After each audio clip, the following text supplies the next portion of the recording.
It is nothing like watching other humans grow and mature through their stuff, and you are part of the reason why.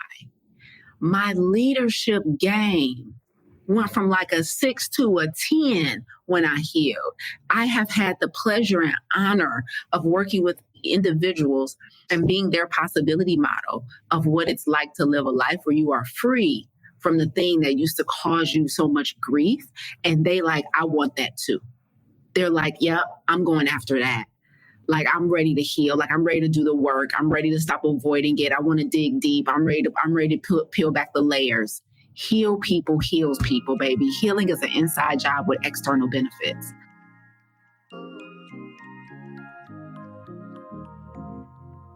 Optimal health is not a privilege, it's a right. However, unfortunately, the overwhelming majority of health challenges today can be attributed to lifestyle. This includes our physical activity, the quality of our relationships, stress, purpose and fulfillment, and of course, our diet. But what if there was an alternative? What if we could prevent and combat these health challenges with lifestyle changes before pills and procedures? You are listening to the Plant Protocol podcast with yours truly, plant-based health and business coach, and now the forever voice in your head, Lisa A. Smith. It's time to come get this health.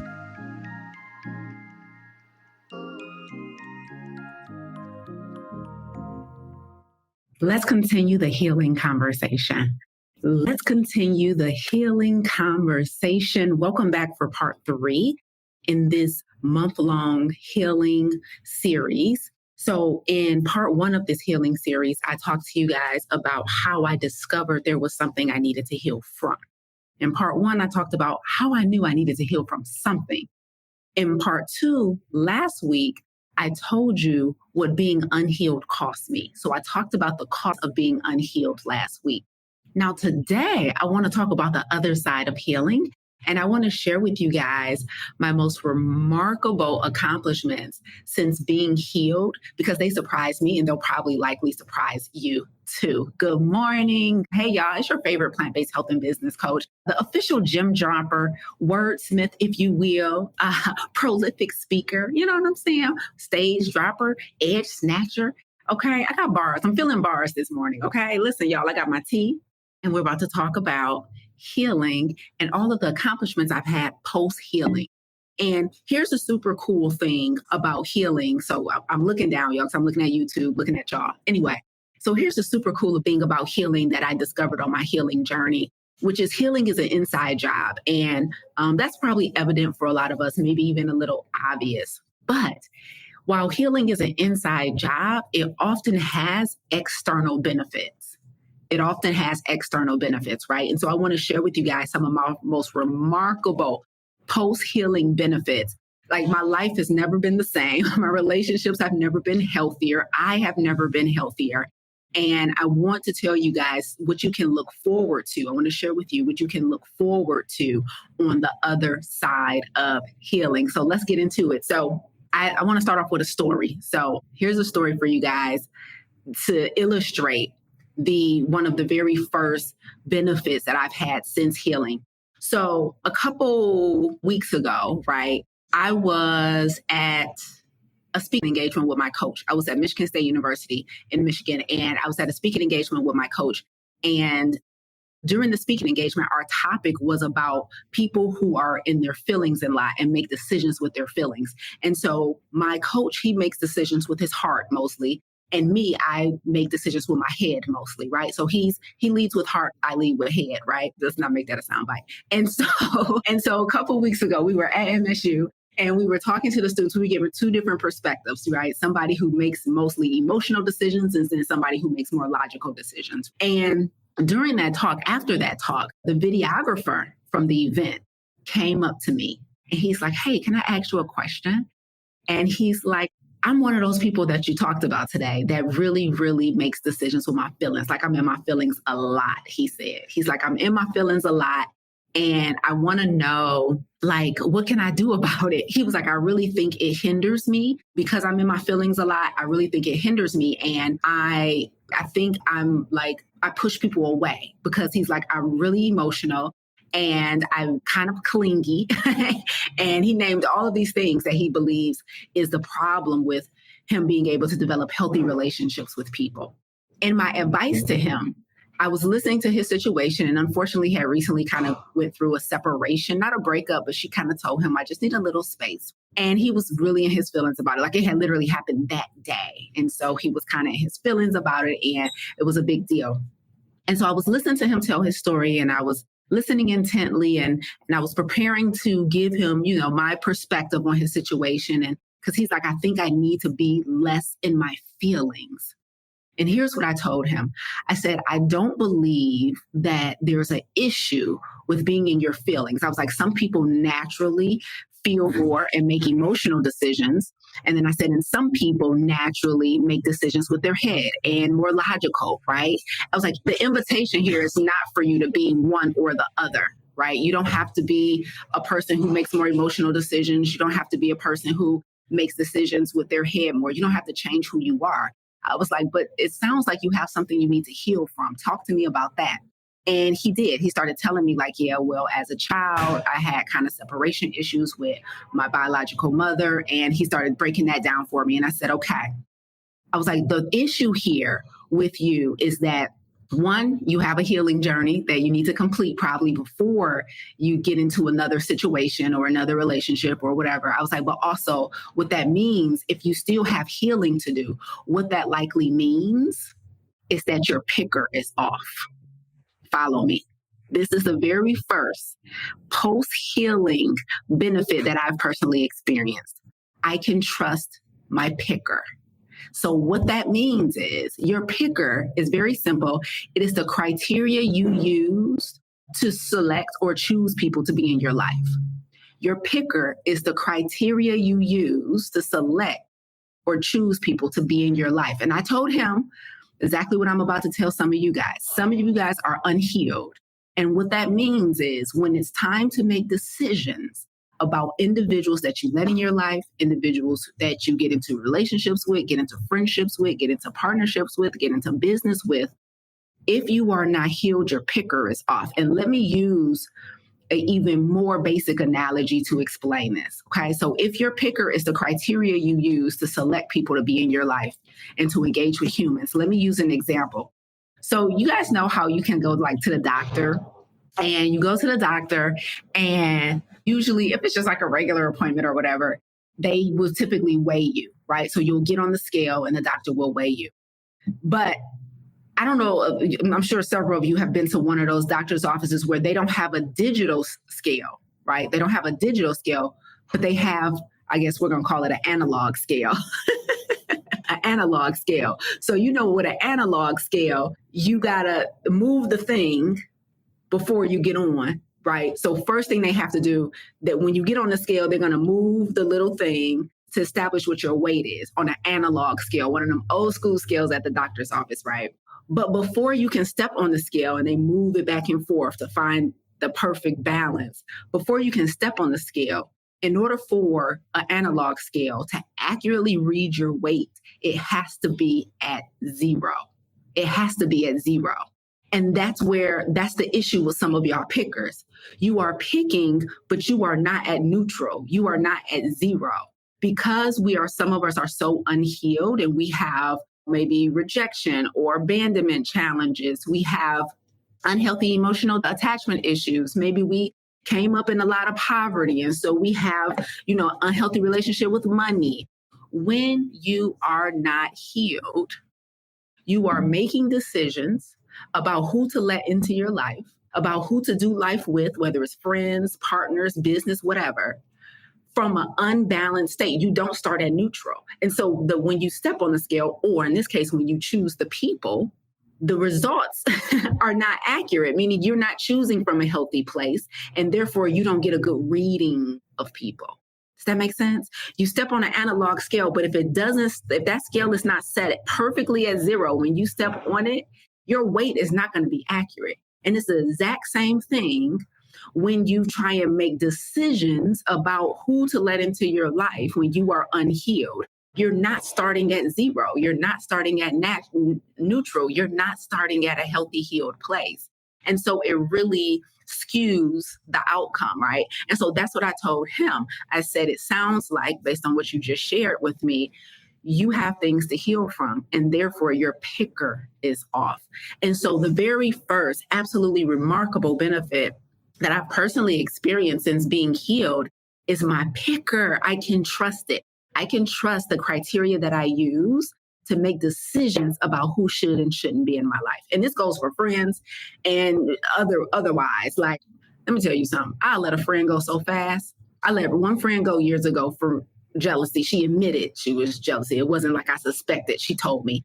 And then I let another friend go years ago because she was stingy. I didn't appreciate that. I asked her to share a resource with me because I wanted to help another friend out, and she didn't want to share it. I'm like, oh, you weird. And so I let her go. Like, my picker is healthy now.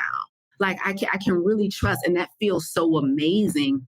The fact that I feel confident in my ability to make decisions about who is and isn't in my life because I'm making it from a healthy place. So that's the first remarkable post-healing experience I've had. And I haven't even got to my favorite one yet, but I want to just tell y'all some of my inside benefits. And then I'm going to tell y'all some external benefits, but I want to tell you guys the internal benefits. Another post-healing accomplishment that I'm super, super proud of is that I'm not afraid to be alone. Gosh, y'all, I am not afraid to be alone while waiting for mutually beneficial relationships, waiting for mutually beneficial friendships, waiting for mutually beneficial opportunities. Like, I don't feel pressure to say yes or to settle because I'm too afraid of my own shadow. Like, I can't be by myself. Like, yes, I can. Like, and that's probably my issue. I'm so okay with being alone. Like, I would do stuff alone. I would travel alone. I run a whole business alone. I sit in my office and work for 8 hours alone. Like, I go to dinner alone, because if it's not mutually beneficial, right? If your company don't genuinely excite me and ignite me, I'm good on you. The thing I love about being healed is I'm not desperate. I'm not afraid to be alone, to do alone, to take chances. I don't feel the need to have validation from someone else in order to feel good about my decisions. Right? Like, I've healed from the abandonment and the rejection that I felt when my dad left. And because of that, I can be alone until a truly mutually beneficial partnership, relationship, friendship enters, right? And then when it presents itself, my picker is so good that I really make healthy decisions about the individuals that I let get close to me, right? And so benefit number 2 of being healed is I'm not afraid of being alone while I wait patiently for mutually beneficial friendship and relationships. It's a game changer. The peace that comes with being able to trust your own decision making and not feeling like you need validation from somebody else or others before you do stuff feels so good. But sometimes when we have issues with, I'm worried about what other people think, right? Sometimes when we have issues with people pleasing, sometimes when we have issues with our own, like, feeling confident in our own body and in our own personality and feeling confident in who we are, when we have those type of issues, it can be very difficult to be alone with yourself, right? But I can go either, like, I'm happy to spend time with people who I enjoy, and I'm also happy to be alone. And that feels really good, to not feel like I need the company or the validation of others to navigate life. So that's the second benefit that healing has really given me. I want to get into 2 more before I get into the final one that has been the biggest one. The third remarkable post-healing benefit that I've experienced is I don't have any confidence or esteem issues telling me to choose friends or partners that are not on my level. Like, so, when maybe you have been rejected by somebody, or maybe you've been emotionally abused by somebody, it can sometimes cause you to question maybe your own worth, your own value, your own attractiveness, your own intellect. I have worked with clients as a coach. I've worked with clients who have been in such toxic and emotionally abusive relationships that they don't think they're good enough for anything, like, because they've been with partners who told them they weren't. Like they've been with partners who have told them like, you're not smart enough, you're not good enough, you're not pretty enough, you're not whatever to execute anything on your own. And so I have clients who really question their own personal abilities, and they suffer with imposter syndrome so much, right, that it causes them essentially to choose to make decisions about their own life that doesn't necessarily align with their personal values. Sometimes we can choose people, we can take on ideas or projects, we could say yes to things that that wouldn't necessarily be our first choice, but because our esteem is so low, because our self-worth is so low, because we have such a high inferiority complex, then it causes us to make unhealthy decisions for ourselves that don't serve us in the long run, because we just feel like we can't trust our own decision making, or we're just not good enough for the thing that we truly want. You know, I told you guys last week that being unhealed cost me confidence and belief in myself. That's why I enrolled pre-med at Wayne State University, because I was like, I'm not good enough to help somebody with their health. I need to go get a MD degree, right? A medical degree. And I was wrong. But it took me 2 years and some tears on Wayne State's campus to realize I was good enough. And I finally, and I got the courage to drop out and pursue my business full time. And since that time alone, at that time, I had only been in business 2 years. So that was like in 2018, dropped out in 2020, I think. And so now, nearly 5 years later, I've helped hundreds. Like if I went on a block, I'm about to act like I'm from the hood. If I went on a block and did a roll call, like hooty hoo, and if that roll call represented everybody who I've ever helped with a physical health challenge, a mental health challenge, if that roll call meant gang up, I would have my own block party. You feel me? If I just did a hooty hoo to my email list, to my social media, to my podcast listeners, if I just did a hooty hoo and was like, yo, if just in the, not even the whole 9 years I've been in business, if just in the past 4 years since I dropped out of pre-med, if I've helped you lose weight, if I've helped you lower your blood pressure, if I've helped you get off of medications, if I helped you get pregnant when you were dealing with infertility, if I have helped you get off of ADHD, if I have helped you with your depression, if I have helped you grow your business, if I have helped you increase your confidence, if I have shown you that you were good enough for everything that you thought you was good enough for, just line up on the block, hooty hoo, you feel me? I would have my own block party. And I'm saying this just to be clear, to flex. Okay, I'm so sick of us saying, I'm not saying this to flex. No. Let's take a moment of silence for my flex. Okay? The amount of confidence that I gained when I healed. Like, you know what? I don't have to settle. Like, I'm good at what I do. I don't need a medical degree. I don't need another piece of paper or something telling me that I'm qualified to do that I already feel qualified to do, but I'm just worried about what other people are going to think about those qualifications. Come on. If I just did one hooty hoo, like you need receipts, and this is post dropout of pre-med, okay? And so, like, I want you guys to understand the ability, it's not the ability, the gift of having confidence and esteem in who you are and being able to pursue your goals and your dreams based on internal belief that you are good enough to do it is a game changer. And some of us have to still do the healing work to get that internal belief. Like some of us are still so unhealed that we are sitting on goals and dreams and ideas, not because we're not good enough to execute, but because we don't think we are. And maybe the reasoning for you is the same reasoning that it was for me, which is I wasn't good enough for my dad to love me. You know what I mean? Like that did something to my psyche unbeknownst to me at the time. And so if you have things that you haven't quite reconciled, you will lead with that unknowingly, and you will make life decisions from that place. And that can really do damage to us when it comes to the real mission, which is to live a life of radical obedience. Let's get into the final thing that I'm most proud of post-healing. And so I told you guys earlier when we first came on, I said healing is an inside job with external benefits. Okay.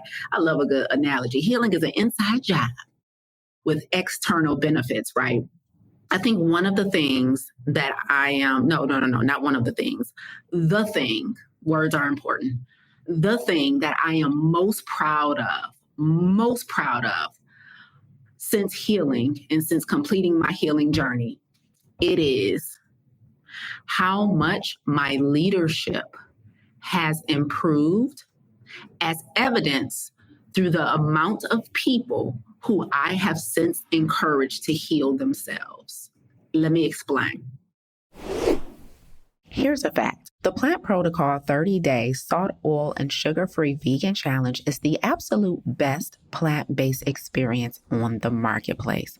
Where else can you find a plant-based challenge that starts prepping you months before the challenge even begins? We are coming up on our third prep masterclass for our next challenge. In the month of September, I taught you how to eliminate chronic stress. In the month of October, I answered all of your questions about how to successfully live a whole food plant-based lifestyle. And coming up on Wednesday, November 20th, for our third prep masterclass, I am going to be sharing with you the 5 universal laws that will govern your ability to be successful in health. Let me give you an example. One of the laws I'm going to be sharing with you is the law of polarity. This is a law in physics that states everything has 2 opposing poles or states. In other words, every positive has a negative, and every negative has a positive. So for example, I'm going to teach you how everything that you believe to be a weakness about yourself that may prevent you from reaching your health goals can actually be a positive. And I'm going to show you how. Oh, it's going to get good in November. If mindset and limiting beliefs have been the primary cause of you being unable to reach your health goals, then our November 20th masterclass is where you need to be. And here's the good news. I brought my A game in September. I bought my A+ game in October, and I'm shooting for the stars this month in November. So if you missed the first 2, guess what? We just opened up our VIP tickets, and it's not too late to watch them. You simply need to move up to the front row, and you will get access to all of our Challenge Prep Masterclass replays, including the one coming up on November 20th. So here's what you need to do. Simply click the link in the show notes, and if you're not registered already, get registered for the Plant Protocol 30-Day Vegan Challenge. And if you're already registered, go ahead and treat yourself to the front row. Move up to the front row, grab that VIP ticket. Early bird pricing ends on December 1st. I'll see you in the front. Now on with the show. Most of you guys have been listening to me for a while. Only people that still on here after 20 minutes, ain't none of y'all new, okay? New people don't sit around this long for a new person, okay? So you guys know I own a coaching company. You guys know I run a coaching company full time. We do plant-based health coaching and we do business coaching. I help coaches develop their own coaching business. And then I have a mastermind, right, where I help women deal with imposter syndrome. Okay, so across 3 programs, different clients in each program. So one thing that's, even though these are 3 very different programs, there's typically a common thread that links all of them together.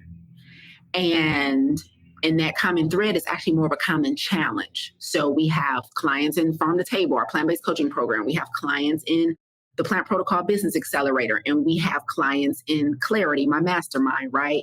And while they're all in those programs for different reasons, there is a similarity in that the majority of the clients in all 3 of those programs are Black women.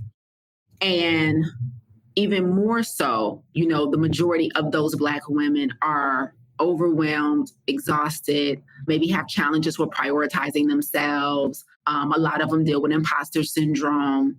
A lot of them deal with confidence issues. Very common thread, right?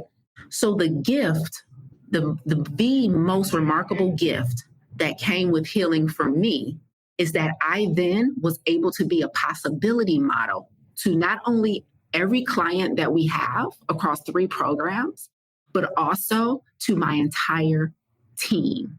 Let me explain. I did a retreat last weekend for our clients in our Business Accelerator in Houston. And during that retreat, I was talking to them because we were talking business and working on their businesses. And I was telling them how I hire now. And what I told them was that I used to think hiring, the most important thing when you hired somebody was the skill. Like if you were, I don't know, hiring somebody to do something with your social media. The old CEO version of me used to think that the most important thing was, do they have the skill? Have they mastered the skill of social media, of posting, of reading metrics, of all of that stuff, right? So the old, more immature version of me, CEO version of me, used to think the most important thing that mattered when you hire somebody was, did they have the skill to do the job? And then as I graduated as I matured in my CEO role, I learned quickly that the skill was not the most important thing when you hired somebody. And so I used to think after skill that the second most important thing when you hired somebody was their character.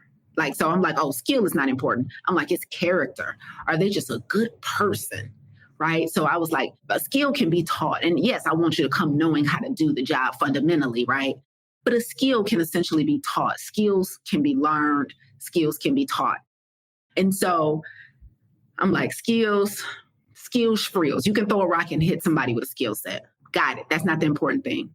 So then I'm like, you know what, the most important thing really when you hire somebody, you know, when you're going to put somebody in charge of your clients' data and information, when you're going to put some of these people in front of your clients to represent the company, like the most important thing, hands down, is their character. Are they trustworthy? Are they honest? Are they just here to steal your ideas, or do they really want to drive the mission forward? Like, so I was like, character is it, baby. I forget skill. I need to be hiring based on character.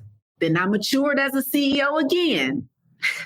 And it turns out, this is for me, it turns out skill is not the most important thing when I hire somebody.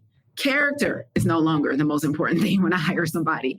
Now, the most important thing when I hire somebody is whether or not they are healed. Now, the only way I can even make this a criteria when I'm hiring is if I'm healed myself, right? The only way that I can make this a criteria is if I am healed myself. And now that I am, I can now spot with keen awareness when somebody on the team makes a decision from an unhealed place. I'm like, oh, you was people pleasing right there. We shouldn't have did that with that client. You were insecure. That you shouldn't have did that. Oh, your rejection issues is what made us lose that sale. You shouldn't have did that. Like, you shouldn't have let them just walk away and make, no, you should have demanded a decision. Right. But your rejection issues won't let you do it. Your rejection issues won't let you follow up when I tell you to follow up with these people who invited me to speak. Like, the healing is the most important thing, because now I can see. Now let me be clear. With my team, I have a very intimate team. Okay. We're a very intimate company. And so I know everybody quite personally. I know them. I know their spouses. I know their kids' names. Like, I done been to events and I done bought gifts, and I know my whole team, right? And I know what they're struggling with. And here's why I also know what they're struggling with, is because part of my team's compensation, part of the compensation package is that they are in my programs to get coached by me for some of the stuff they need to personally work on. So I have kind of an insider view of what's going on with them. And I also can recognize when they are unhealed, how that affects the business. And it's not just about the business. The bigger issue is that when they are unhealed, it affects the mission. My business is not the destination. My business, my company, is the vehicle to a mission. It's just a vehicle. It's how we're going to accomplish the mission, right? And so our mission at my company is to extend the healthy life expectancy for people of color. If you are working with us and you are unhealed, you compromise the mission. So now my number one criteria when someone is joining the team is I'm looking for healness and wholeness, right? And that's a different type of criteria. And so here's my point. The most remarkable post-healing accomplishment and benefit that I've experienced is my team has watched me talk about healing so much. They watch me publicly like this, like they listen to my podcast. They watch my lives on YouTube. They've watched me talk about it privately in our programs. They've watched me coach other people to it and through it. And so what has happened as a result is my team and the people that works as closely to me, they long for healing as much as I do, and they pursue it. So let me give you an example. I told the story during part one of this healing series. I told y'all how I hired a private investigator to find my father, right? Guess what happened several months ago, earlier this year? One of my team members reached out to me privately and was like, hey, Lise, you talked about finding a private investigator to find your father. I think I'm ready to do the same. Can I get that PI's name? I said, absolutely, expeditiously. And then guess what happened, y'all? She called the PI, and guess what? The PI found her daddy. And guess what? She started a conversation and a relationship with him. Healing. Baby, the biggest, most remarkable accomplishment that has come from me being healed is that I've become a conduit for other people becoming healed. They say, I'm about to change the whole saying. They say that hurt people, but healed people heal people. Pause for a two-step. They say hurt people, and I believe them. But let's not get it twisted. Healed people heals people. I promise you, that is by far the number one most remarkable and impressive experience that I've had since being healed, is how it has trickled down to the people closest to me. Somebody else on our team, we was able to get to, through healing conversations, we were able to get to the root of her challenges. And it turns out she had a history with being bullied, and that was the root of her people pleasing. And now we're able to reverse engineer that and work on that. Another one of my team members had to work through her imposter syndrome, because her imposter syndrome was so strong that she would stop herself from doing tasks. Like she would, what we call avoidance. She would avoid certain things because she was so insecure about her ability to do it. Guess what she done started doing this year? Doing the exact things that she used to be so afraid to do. Healing. And I told my team recently, and this is how I know. Let me tell y'all something. Heal people, heal people. I told them earlier this year about an opportunity that we had, right? And I was like, listen, we was in a meeting. I said, listen to me very closely. I said, this is a pretty big opportunity that, could really help us drive the mission forward. I was like, we have potential to help thousands of people get healthy by working with this one institution. I was like, listen, this is a big opportunity. Do you want to know what they said at the end of that meeting? They didn't say what you need us to do. Let me get my schedule together. How much time is this going to cost? Or how are we going to get compensated for it? None of that. We was on Zoom. They leaned into the camera and said, I got to go. I got to go heal so I can be ready. I said, what? What? You better talk nice to me.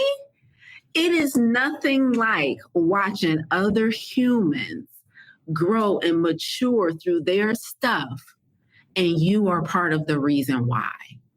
My leadership game went from like a 6 to a 10 when I healed.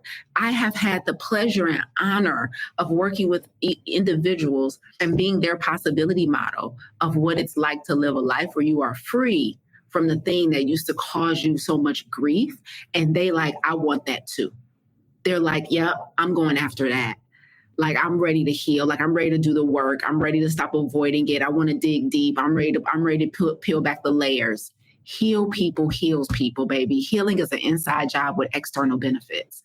I cannot even tell you guys. Imagine. It's so crazy.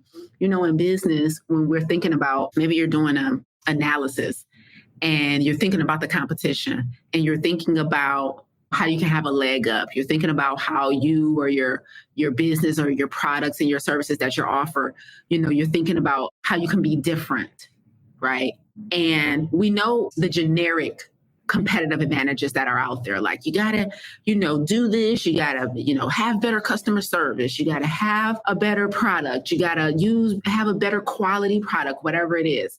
You want to know what at my company, like the very first competitive advantage that we have and are going to have going forward is that everybody on the team is healthy and whole. Do you know how hard it is to beat somebody who is healthy?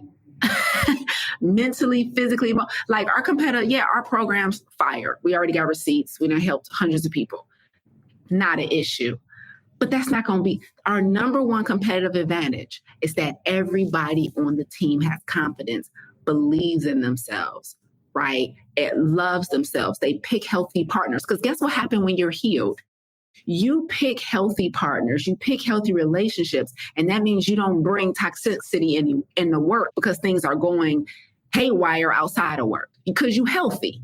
You see what I'm saying? Like everybody wins. Everybody wins. Healed people heals people, period.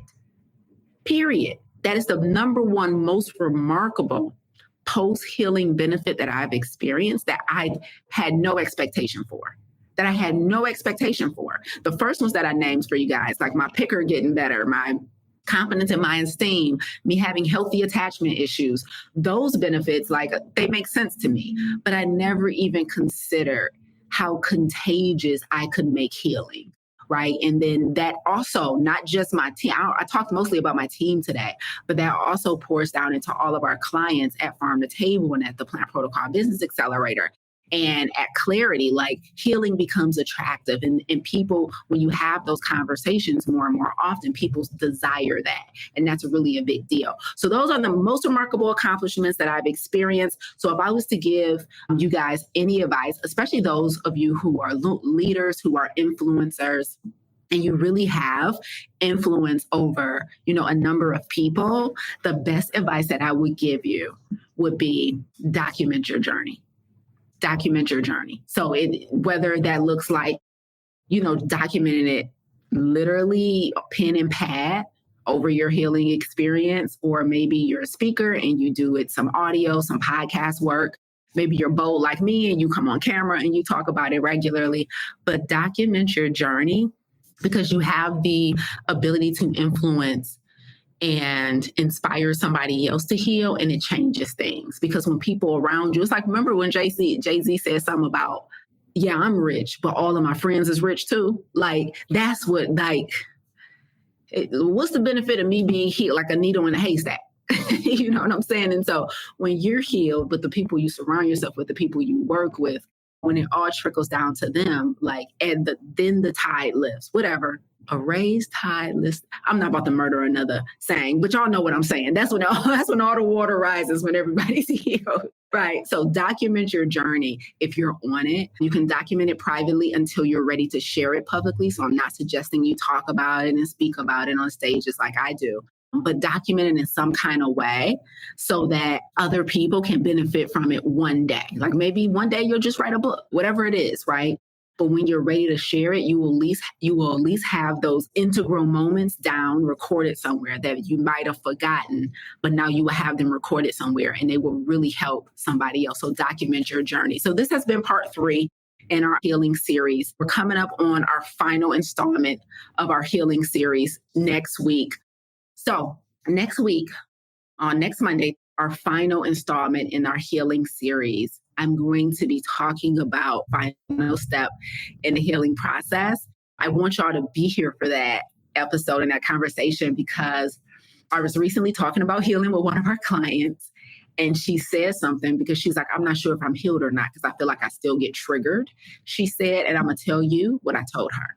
Okay. So she was wondering if she was healed because she said she still feels like she has the residue of the things that she had experienced. And so I'm going to tell you what I told her, and I think it's going to help a lot of you guys a lot.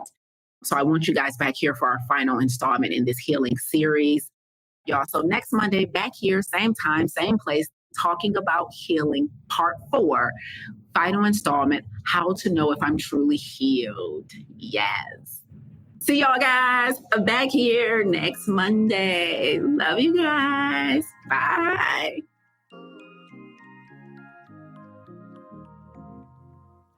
You tuned in today because, like me, you refuse to let your good become the enemy of your great. You're not settling for good health when optimal is well within reach. If you're ready to go from good to great, Visit lisaangelsmith.com to learn more about our plant-based health coaching program, Farm to Table, and our plant-based business accelerator and coaching certification. But before you go, if you enjoyed what you heard today, please consider rating and reviewing this podcast. Until next time, remember, radical obedience is still undefeated. Stay obedient.